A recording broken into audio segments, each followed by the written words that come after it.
right. Welcome, everybody, to our library resources workshop.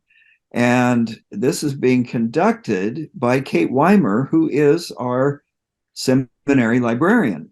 I believe, Kate, you work with a couple of other entities within George Fox, so we're not the only ones, but you are our primary seminary library representative, and you've done other trainings for us, and you also are uh, uh, available for you make yourself available for questions and being a resource to people. So we appreciate that. And we're glad for you to be able to present and help our students who are working on their research this semester. Absolutely. Well, thank you for that introduction. Don't tell my other departments, but the seminary is my favorite. So We won't. I will preface this workshop with this is the third time I've done it this morning. Hopefully it's getting better every time. I also had COVID over the Christmas holiday, and the watchword in our house is my brain's a little bit like a box of frogs. So I have found this morning, as I've been sharing with people, I'll say something, I'll get midway through a sentence, and then I cannot for the life of me think what the next word is. So I will just apologize on the front end for that. I promise I'm actually very competent at my job. I just am not quite communicating that lately. To that end, I do have a set of slides to help keep me on track. Can I get a thumbs up from somebody that you can see my slideshow? Excellent. Welcome to workshop number 2, Scholarship as Conversation, which is one of my favorite concepts to talk about here in the library. Here's my information. I am Kate Weimer. I do serve, in addition to the seminary, the Undergraduate School of Theology, Business, Math, Education, Psychology, and Social Work. I updated my pictures for this workshop. So there's my sweet husband and I in front of the big boy train in Texas. Here on campus, the School of Theology has a 6-foot plushy Jesus that I got to take a picture with a couple weeks ago. So that's that. And then that's me with the Gates of Tiglath-Pileser in the British Museum. So if you ever want to chat church history or super nerdy, like Mesopotamian history, I am here for it. I have also, as a gentle reminder, given you the images of my team here at the university. So I am your primary librarian. I like to be your first point of contact. I'm familiar with the program. I'm familiar with your resources because I'm the one that manages them. I can often rattle off the cuff, oh, you need XYZ, you should go look here. But all of my colleagues are excellent and well-trained librarians, but also very friendly. And we all have a slightly different approach. So please feel welcome to meet with any of us, especially if there's a scheduling need and you can't get a hold of me. These people are amazing and we collaborate all the time. So the other thing too is, like, if you're emailing with them, chances are they've emailed me on a back channel to go, hey, is there anything else you'd send to so-and-so? And we're having that conversation. Our compass is here to remind you what research and instruction librarians do. We want to help you formulate good questions, create excellent search strategies, evaluate with good discernment and wisdom the resources that you're using, and then apply those with courage to make a difference in the world. So that's us. Oh, let someone in here. Today's plan. I'm going to talk a little bit about the scholar's feast, my favorite metaphor for thinking about scholarship as conversation. We're going to discuss some of the modes and methods and why that matters to you as a doctoral student. We are going to do a little bit of an activity with that, and then I'm going to shift gears and show you 3 library tools that I think will help you to do this work, especially given where most of you are in your process. If you've identified works and you're wanting to go deeper, these 3 tips I think are going to help with that. And we'll have some time at the end where I'm going to release you to work on your own and try one of those 3 methods while we're all still here in the room so you can ask questions. Like I said, brain like a box of frogs, so please feel free to hold me to these objectives that we make sure we cover all of this today. We're going to jump straight in.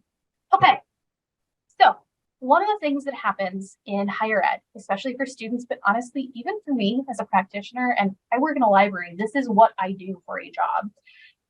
It can be really easy to think about academia and the scholarly conversation and scholarship as this sort of mysterious monolith, right? It's this other thing. It feels very formal. It feels very highfalutin or strange. Maybe it feels like a place where we're not qualified to be. And at the heart of it all, scholarship, scholarly literature is nothing more than a conversation. And the metaphor that I like to use that helps me to wrap my brain around it is to think about it. We have this idea in theology of the heavenly feast, right? When we all get to heaven, we're going to feast together. And I picture that. I grew up in the South. So like the church we were at when I was in 6th grade with those little round tables that everybody had to roll out, and you get your plate of fried chicken and collard greens, and you'd sit down and you have a conversation. This is what I picture. All of these highfalutin academics sitting around these little 6-seater round tables with a plate of fried chicken. But it's useful because if I'm at a potluck and Cliff walks in and he grabs his plate of fried chicken and collard greens and he sits down at the table with me, as a good friend, I'm going to turn to Cliff. I'm going to go, hey, welcome to the table. I'm sitting here with Kathy and with Todd, and Todd has really strong opinions about the color that elephants should be. He thinks they should only be brown. And that's important for Cliff to know because we're talking about elephants at this table. But Kathy has a much more expansive view of elephants. She thinks they could be any color. And that's sort of a ridiculous topic of conversation, but that makes sense, right? This is something we would do to be kind to somebody who joins us. We do the same thing in the scholarly conversation. That written record is really just scholars saying, hey, I have ideas. And so a literature review or an annotated bibliography is our way of saying, hey, welcome to the table. Pull up a chair. Let me tell you what's been going on in the field. What's the context into which I'm about to speak? And I might even do that if I was to give a speech, right? When I started this workshop, we mentioned this is the second workshop. So there was one before this that was sort of basics of navigating the tool. We told you a little bit about who I was and why I have authority to tell you about using the library. Also, a little bit of context that I do have a brain like a box of frogs, and some of that's because I serve other departments. This is the same thing with just giving you that context.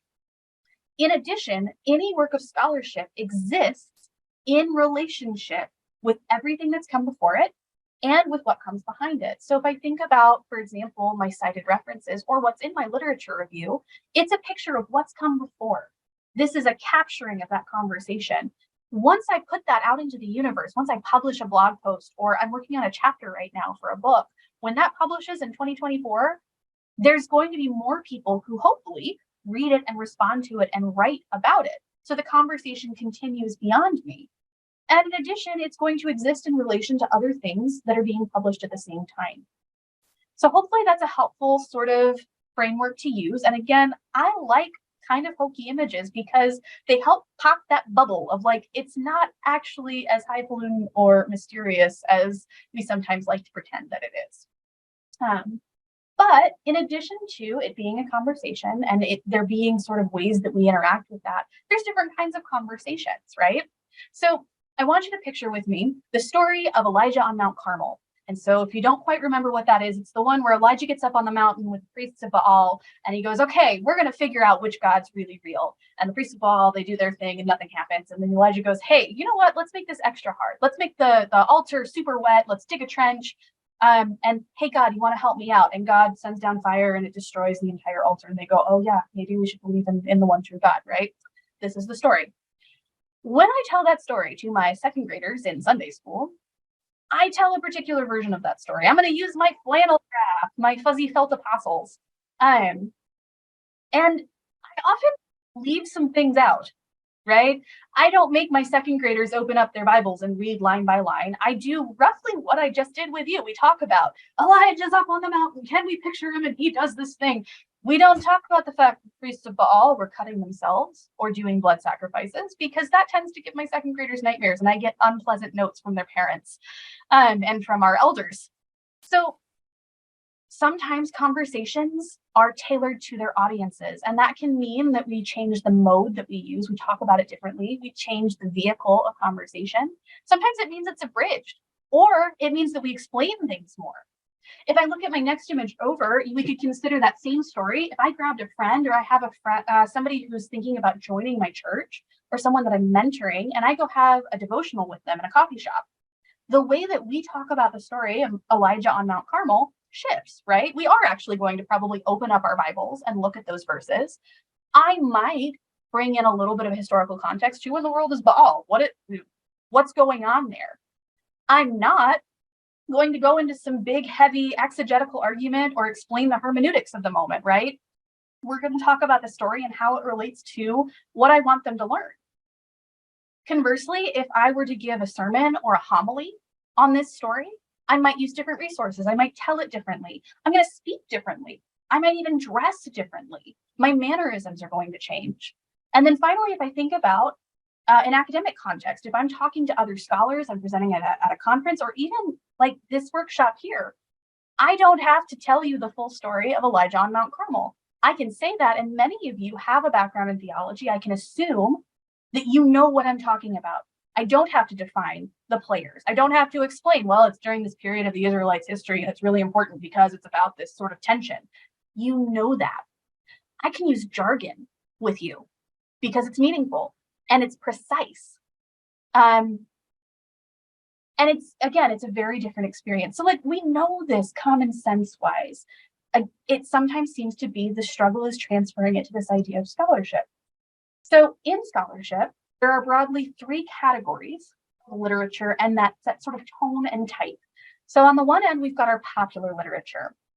These are books and articles that are written, and all of these are typically defined by the author and the audience. So popular is written for the average person off the street. So if I picture someone walks into a public library, most of my nonfiction collection in a public library is popular literature. I want anybody with a roughly 8th grade level of education, that's typically the assumption, to be able to open the book and follow along with my arguments. They may not know anything about it before they read, but I'm going to give them just enough information to help them follow along and learn with me. Popular literature can be written by anybody. Could be written by Joe Plumber, who knows almost nothing about the topic, but decided to write a blog post about it, right? Could be written by a practitioner. So lots and lots of ministers, lots of teachers write books, popular books addressed to the average person. Many PhDs write popular literature. Think about like N.T. Wright, Eugene Peterson. Yes, sorry, Fox of Frog brain. Is an intense scholar, does lots of highfalutin theory work, but also writes Runs with Horses, which is meant for a popular audience. And again, those characteristics, less jargon, less precision, meant to convey a general message to the man on the street. On the other end of that spectrum, we have scholarly literature. It is written by scholars to scholars. Commonly in the article literature, we'll see the function of peer review. It's just a method that we use. So similarly to like a homily has particular, you say certain things, there's mannerisms, you might stand in a particular place to deliver a sermon. Peer review is just like that. It's just a thing that academics like to use. It's useful. It gives the authority of your peers to something. So that's one marker. Often university presses, that's another marker of a scholarly work. Scholarly articles and books are often highly theoretical or philosophical. Their goal is to advance the field, the theory. And they're written to other scholars. So they assume that you know certain things. They assume that you have background in the field. They will use jargon and technical terms. They will slice the weeds in half and examine what's at the base of it. So they're not always appropriate for every application because sometimes they just go way, way too deep. Academic literature is also extraordinarily slow. I am writing a chapter, a peer-reviewed chapter for a book on librarianship. That draft is due at the end of this month, but it's not going to publish. You won't be able to read it until 2025. So it's a very slow process, and it's because we're being methodical. We're going through that peer review process. We're taking our time and being very thorough. In the middle of popular and scholarly literature is this big, broad category, and all of these are a little bit nebulous. They kind of bleed into each other. It's a spectrum. So in the middle, we have trade publications. This is typically the bread and butter for practical programs like a Doctor of Ministry. Trade literature is written by practitioners to practitioners. It can be mistaken for other types of sources. It's most often mistaken for popular literature because you don't see those markers of peer review or academics behind it. The authority in trade publications, so authority in scholarly publications comes because I've done my peer review or because I've cited the best stuff. Most of the authority in a trade publication comes because you have reason to know what you're talking about. You've been a minister for 20 years and you're writing about your ministry. Yes, you have authority. I should listen to your experience on that. Trade publications tend to be faster and more responsive than academic literature. Because we're not in this high theory, methodical world, I can respond to what's happening in the moment. I can move more quickly. Business, the best business literature, we're talking about actually running a business, is in trade publications. Librarianship lives in trade publications. If I think about things that would be impacted by changes, so COVID, right, is a really great sort of lens to consider that scholarly conversation through. The academic conversation sped up quite a bit because of COVID. We started cutting some corners because we had to start changing how we talked about things.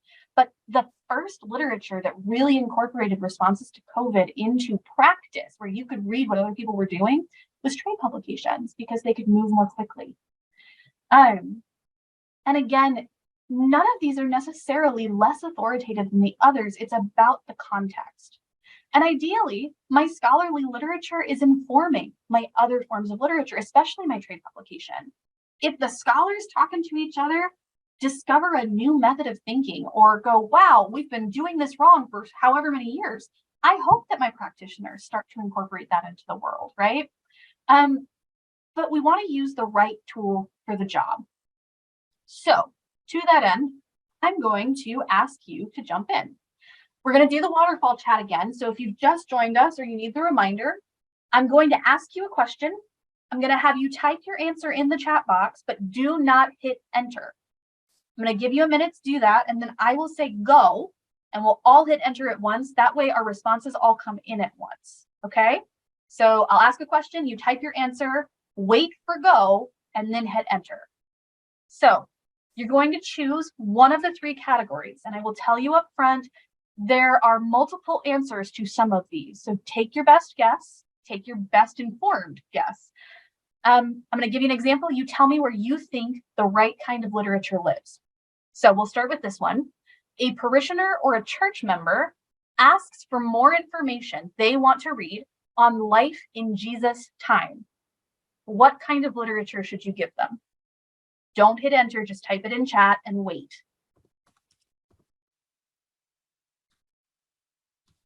Okay, go.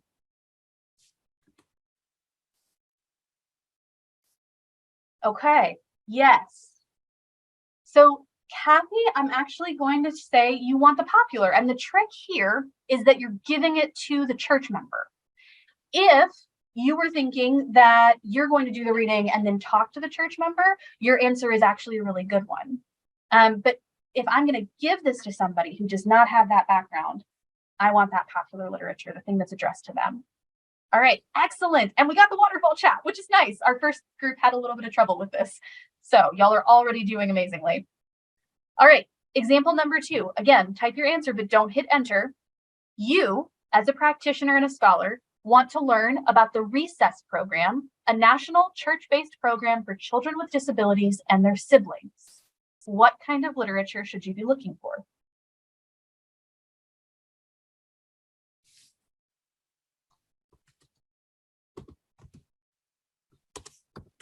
And go.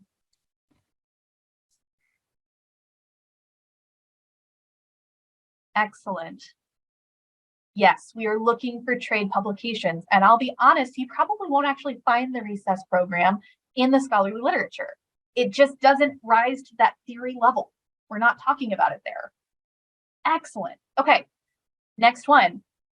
You are developing a curriculum for young ministers on cognitive behavioral theory. So you're doing research on cognitive behavioral theory to develop a curriculum for young ministers. What kind of literature should you be looking at?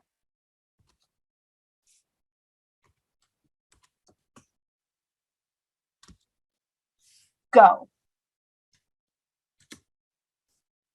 Yes. And this is one where the answer is kind of both and. So primarily, we're going to want that scholarly literature because we want to go pull that theory, right? You could also make an argument that you should be including some trade literature in there to see what other practitioners have done. But the key here, so we talked about that first question, the key is you're giving it to a parishioner, you're giving it to a church member. In this case, you're not giving that literature to anybody. You are interpreting it, and you want to build an excellent something on that foundation. So we're going to use that scholarly literature primarily. Okay, last one. You, as the practitioner and scholar, want to better understand the historical and cultural context, and please forgive my Hebrew here, of Eshet Hayil, woman of virtue or valor, from Proverbs 31. You, as the practitioner scholar, want to understand the historical and cultural context of Eshet Hayil, woman of valor. What kind of literature should you look for?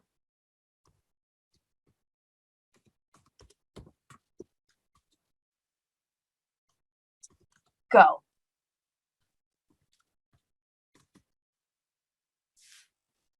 Sure. Yeah. Excellent. Jenny, I like that you've got some trade in there for sure.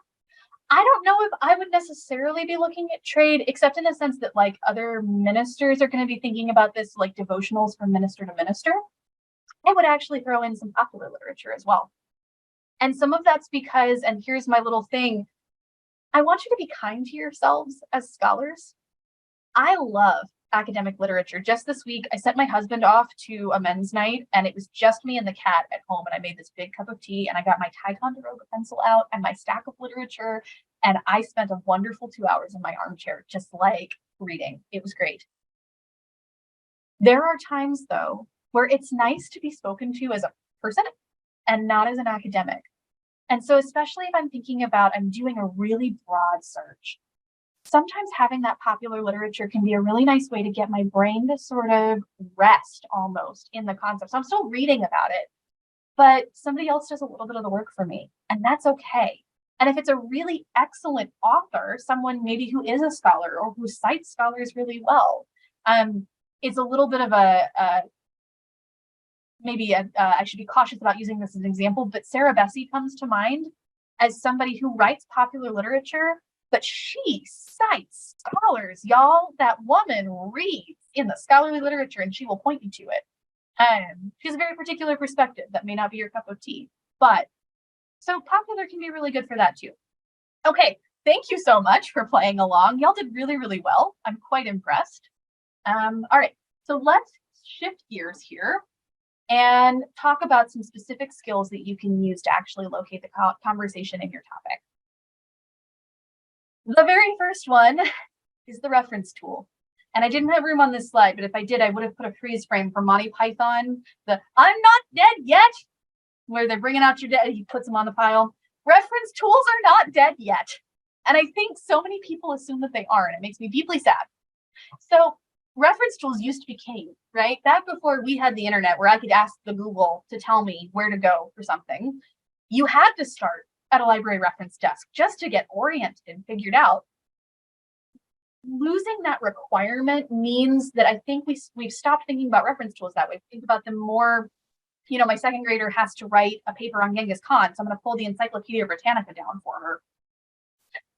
They can do that. A good reference tool will give you an orientation in the subject, in part because a good reference tool designed by librarians is trying to make sure that we're very precise about our definition. So if I'm telling you how to find more on a certain topic, we have to be in agreement on what that topic is, right?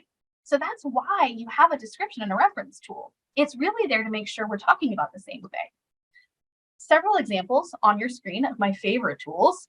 The Oxford Encyclopedia of the Bible and Ethics, a really great platform.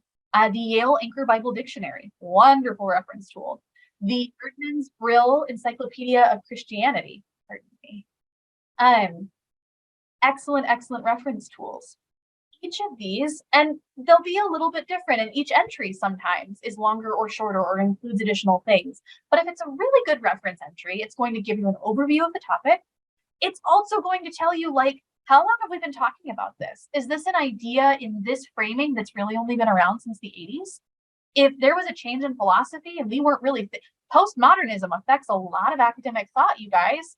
There are some things that we talk about now that we just weren't talking about the same way in the 1800s.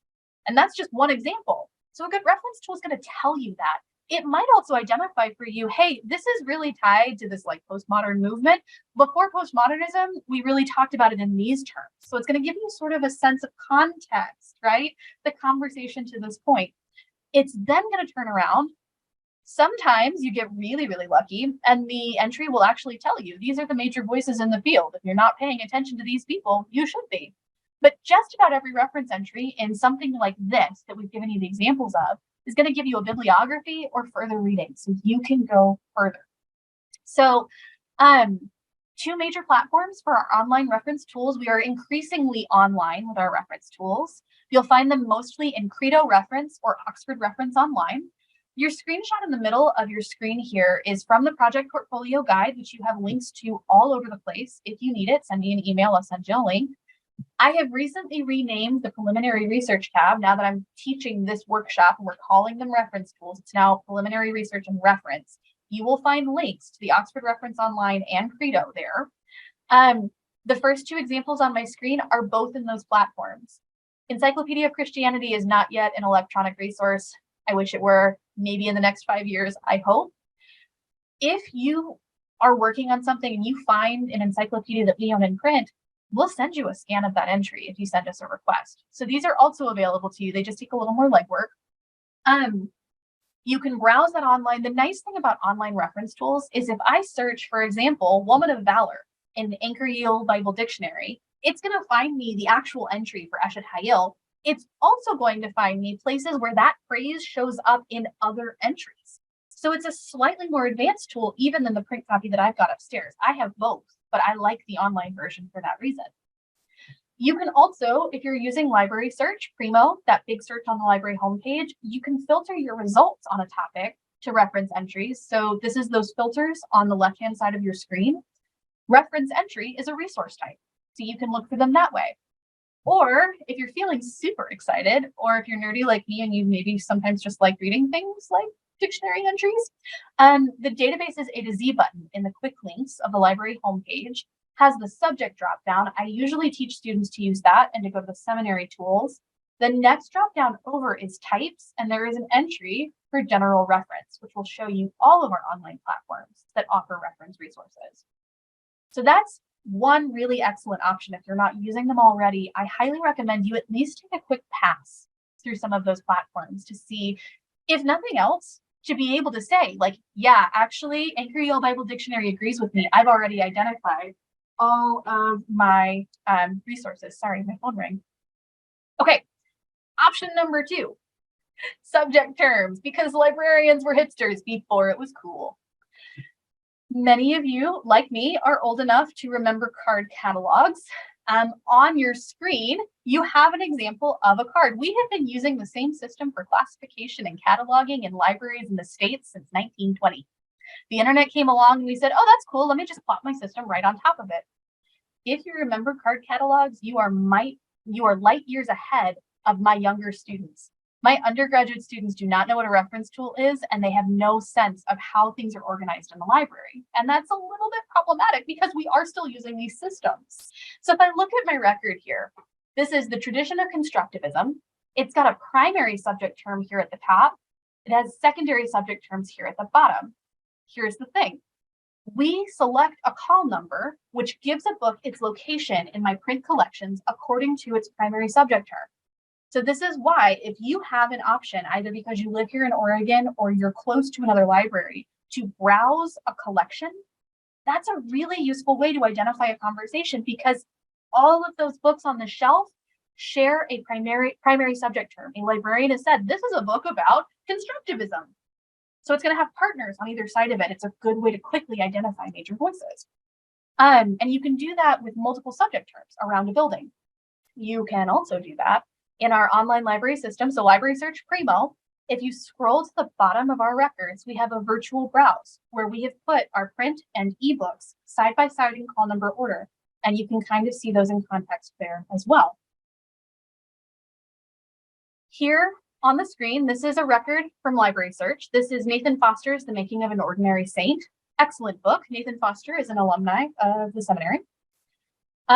One thing, I actually just got an email back from my boss about this. Last week, we started seeing all of our subject terms in French before they show up in English. Libraries are always a systems adventure. I'm so sorry for the glitches and odds and ends that you see. Those should be disappearing within the next couple of days. We finally figured out how to fix it. But your subject terms always show up in your details section. In this case, spiritual biography, which makes sense, that's what it is, and then spiritual life Christianity are the subjects. If I click on either of these in library search, it's going to run a fresh search for me of my collections for everything that has been marked with those terms. The benefit of a subject term, especially something like this, which is the Library of Congress subject term, we have agreed on a single term to describe a concept, and we do some work to try and make sure that as terminology changes, as there are updates in language, business does this a lot. We use the same subject terms, or we do some cool database magic to like transition everything over. My undergrads in business are always telling me, Kate, I hate using subject terms because the language is out of date. It's because the librarian's trying to hold on to that term as long as possible so that you have a consistent experience. You can find everything all together. So that's another benefit, though, is that you don't always have to play the game of like, how does this show up? What language are we using? If you can identify the subject term, you should be finding that concept. In the middle here, I've got a record. This is from Atla Religion. It's one of my favorite workhorse databases for ministry and scriptural citation searches. My subject terms show up mid-record. These are not Library of Congress subject terms. And I know this is confusing, and if you don't remember this, make an appointment with me. We'll talk about it in context of your topic. But the important thing to remember is there's not a one-to-one relationship between our databases and our book collections. And your mileage may vary with the precision of the terms in Atla, because you'll see, the first example here is church work with children with disabilities. You will also probably see a subject term in that database, children with disabilities, -- church work. We're working on it. It's an ongoing battle to try and all agree on how we're going to organize things. What I would say the strategy with that is, as you're doing your keyword searches in Atla, we're not doing anything fancy. We're just doing, hey, do you have anything on this topic? Pay attention to the subject terms in your records and make a note of them.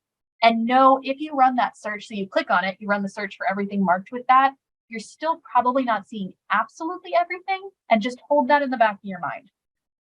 The last place you can find these, because I know many of you have already identified a lot of books that you want to use for your projects, is on the copyright page of most American published books. At the bottom, you'll find there's a title, I see a description. Here are my subject terms. So this is a book about curiosity, thought, and thinking. So that's another place where you can identify those terms for things you already have. So if I think about, you've already done the legwork to identify things, you want to find more like it, these terms are one of your most efficient ways to do that. And this is why, librarians still exist, because we slice and dice information. Okay, so that was number 2. Number 3 is citation mapping. Most of you probably already know how to do this. So we think about, again, that scholarly conversation is in context of everything that's come before, and then it will have things that come after. So my references, here's an example of those. These are probably things that are worth looking at, right? Because this is the conversation up to that point. I can also use a tool called a cited by search. Not all of my databases offer it. Atla Religion sometimes does. PsycInfo often does, and ProQuest sometimes does. Google Scholar always does. So this is a Google Scholar search for this concept, scholarship is conversation. And I've found several results. Some of them look really interesting to me. My cited by search is here in these little blue links under the result. By clicking that, Google is now going to run through its system and try and find everything in its system that cites that original article. So references go backward, cited by goes forward. Your mileage may vary. If you do this on an article that was published in December of 2022, you're probably not going to find a lot of stuff because there hasn't been time for somebody to cite it. If you do this on a book versus an article, you're going to get very different sets of results. Books we love because they do broad coverage of concepts. So the reason that an article cited that book may be different from the reason that you're interested in that book. Whereas with an article, because that emphasis is so specific, usually you're probably actually going to find more things that are related. And again, Google Scholar is my favorite place to do that, but you can also sometimes find that in other platforms. And that's something that we can talk about in a one-on-one appointment. Okay, there's a lot of information. I want to make sure you have time to try this on your own. So what I'm going to do is I have a 5-minute timer with some lovely lo-fi music going on. I'm going to start it, and I want everyone to take some time and try one of the 3 methods we've just discussed. So go into that research guide and find a reference entry. Go into the library search or into a book you already have, identify a subject term, or run a cited by search in Google Scholar for something you've identified. And I'm going to ask for maybe 1 or 2 people to tell me their experience. It's also time while we're searching. If you have specific questions, I'm happy to answer them. So I'm going to go ahead and start my timer. And we'll do 5 minutes on the clock.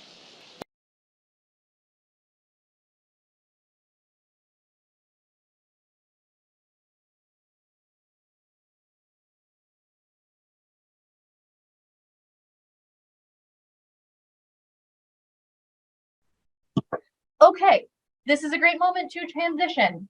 No, don't play the video. Come on. And remind you that you have a LibGuide, the project portfolio. I popped a link in chat earlier. I can maybe grab it again. Yes, there we go. Let's see if this works. No, just to come on. There's a link for it as well if you don't already have it. It's also, I think, in all of your resources. It should be in your Canvas course, etc. Most of what we talked about today is in this guide. There's additional helps. Also on this guide is my lovely Glamour Shop, followed by all of my contact information. So you can email me. You can send a question to the team that's responded to, of course, until 9 p.m. on weeknights, Pacific time, and over the weekend. And you can schedule an appointment with me. I will say one thing that I'm asking, my calendar has been a little bit tight lately. I'm teaching a lot for my undergraduate programs right now. I want to be your primary point of contact. I want to assist you as much as I can. If you need a face-to-face appointment, you are more than welcome to make that with one of my colleagues if I'm not available. What I am going to specifically ask is please don't make a 20-minute appointment for a question that is actually 40 minutes. If you have to look around and the only thing you can find is 20 minutes, it's because there's only 20 minutes on my calendar and it is in between a pair of meetings. So although sometimes I can run over with time, if that's what you're seeing, I have 20 minutes and that's it. What you might be better served by is sending me an email, or if you're like me and sometimes the act of having to write it down is too hard, give me a call. My phone number is in that contact information. Leave me a long, rambly voicemail. Totally fine. And remind me of how to get back in touch with you. And I will respond in those like 5 and 10 minute bits that I get between other things. And I'm usually pretty quick at that. So just a reminder that that's also available for you. Finally, I am hoping to ask, where did my link go? I'm going to grab this link again. I have a survey for you. You can see it on the screen. If you wouldn't mind filling it out for me, it lets me know how did I do and make sure that this workshop is on point. It also has a spot for you to give me further questions. So if you think of something later or if you've got something now and you need to run, you can also send it to me through that